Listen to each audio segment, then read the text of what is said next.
இன்றைக்கி நம்ம வெள்ளை பூசணி வச்சு ஜூஸ் எப்படி போடுறது பார்க்கலாம். இந்த வெள்ளை பூசணி நம்ம உடம்புக்கு ரொம்ப நல்லது பண்ணும். இது முழுசாகவும் வாங்கிக்கலாம், அப்படி இல்லைன்னா பாதி பீஸ் போட்டு தருவாங்க, அந்த மாதிரியும் வாங்கிக்கலாம். கருணக்கிழங்கெல்லாம் பீஸ் போட்டு தருவாங்களா, அந்த மாதிரியும் தருவாங்க.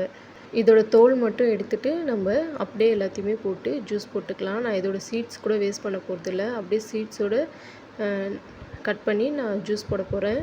இந்த சீட்ஸ்லேயும் நிறைய மெடிசன் வேல்யூ இருக்குது. வீசிங் ப்ராப்ளம் இருக்கவங்க, கோல்டு அதிகமாக இருக்கவங்க இந்த ஜூஸை அவாய்ட் பண்ணிக்கலாம்.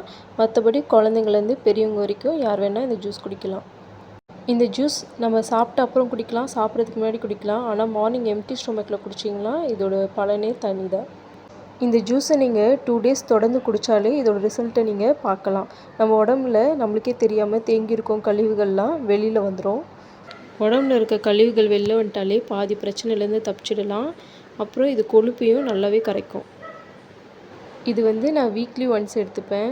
என்னை பொறுத்த வரைக்கும் அமிர்தமே இருந்தாலும் அது டெய்லி எடுத்துக்கக்கூடாது. அதிகமாக எடுத்துக்கிட்டோன்னா அது பிரச்சனை தான். அதனால் நான் ஒரு நாள் ஏபிசி ஜூஸு, ஒரு நாள் கோகோனட் மில்க் ஜூஸு, அப்புறம் ஒரு நாள் 5K ஹேர் ப்ராடக்ட், அது மாதிரி ஒரு நாளைக்கு ஒன்று ஒன்று பிளான் பண்ணிப்பேன். தேங்க்யூ ஃப்ரெண்ட்ஸ், தேங்க்ஸ் ஃபார் வாட்சிங்.